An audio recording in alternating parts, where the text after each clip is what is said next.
Ողջույն, մենք ներկայացնում ենք Փարեքարի միջնակարգ դպրոցը։ Մեր նախագծային աշխատանքի թեման է քարտեզագրելով Գրիգոր Նարեկացու ուղին, Նարեկավանքից մինչև համաշխարհային ճանաչում։ Նախագծային աշխատանքի նպատակն է ուսումնասիրել և քարտեզագրել Գրիգոր Նարեկացու կյանքի, ստեղծագործական և հոգևոր ժառանգության այն ճանապարհը, որը սկսվել է Նարեկավանքում և հասել է մինչև համաշխարհային ճանաչում, ընդգծելով Նարեկացու գաղափարների հավերժ արժեքը, նրա ազդեցությունը հայ և համաշխարհային մշակույթի վրա, ինչպես նաև նրա ուսմունքի արդիականությունը ժամանակակից հոգևոր աշխարհում։ Մեր նախագծային աշխատանքի խնդիրն է համադրելով Գրիգոր Նարեկացու կյանքի պատմական իրականությունը և նրա ստեղծագործության համաշխարհային արձագանքը բացատրել, թե ինչ ճանապարհով է Նարեկավանքի վանականը դարձել ՅՈՒՆԵՍԿՕ-ի հռչակած համաշխարհային հանճարներից մեկը։ Աշխատանքի արդյունքում բացահայտել ենք Նարեկացու կյանքի և գործունեության հիմնական փուլերը, ներկայացրել, թե ինչպես նրա ստեղծագործությունը վերափոխվել համամարտկային արժեքի, ընդգծել մատյան ողբերգության պոեմի դերը, որպես ՅՈՒՆԵՍԿՕ-ի կողմից գնահատված մշակութային ժառանգություն, ապացուցել, որ Նարեկացու պատգամը հատում է ժամանակի և տարածության սահմանները, դառնալով հայ և համաշխարհային հոգևոր արժեքների խորհրդանիշ։ Նախագծային աշխատանքի ընթացքում այցելել ենք Փարաքարի Սուրբ Հարություն և Արմանվիրի Սուրբ Գրիգոր Նարեկացի եկեղեցիները, հանդիպել տեղի քահանաներ Տեր Գեղամի և Տեր Տաճատի հետ, պարզաբանել, թե ինչպես է մատյան ողբերգության ստեղծագործությունը ընկալվում եկեղեցում և ինչպես է Նարեկացու ուսմունքը նպաստում հավատացյալի ներաշխարհի մաքրմանը։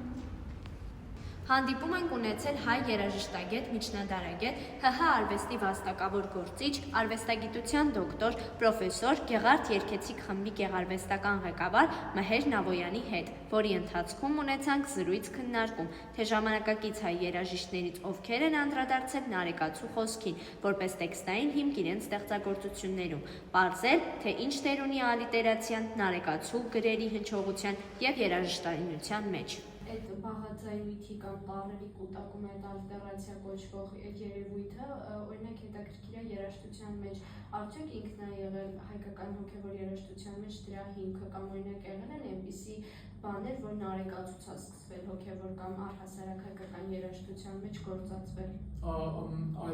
Ալիտերացիայի և դիսոնանսների հարցը պոետիկ արվեստում, իդեպ տերմինը երաժշտության մեջ ուրիշ բան կնշանակի դիսոնանս, պոեզիայի ուրիշ բան։ Ուրեմն Այցելեցինք Մատենադարան, ծանոթացանք հայ միջնադարյան հոգևոր և մշակութային մեծ ժառանգությանը, Գրիգոր Նարեկացու աշխատության ցուցադրված օրինակներին, Սայաթ-Նովայի 1766 թվականի ինքնագիր ձեռագրին, որը ընդօրինակված էր Նարեկացու աշխատությունից։ Նարեկացու հոգևոր խոսքը ներառական կրթությանը հասանելի դարձնելու համար համագործակցեցինք լսողության խանգարումներ ունեցող երեխաների հատուկ կրթահամալիրի ժեստերի լեզվի առաջին ուսուցիչ Զուբեյդա Մելիքյանի հետ, ով ժեստերի լեզվով թարգմանեց Նարեկացու աղոթքներից։ Սա ներառական կրթության նոր քայլ է դեպի հասանելիություն, հավասարություն և հոգևոր միասնություն։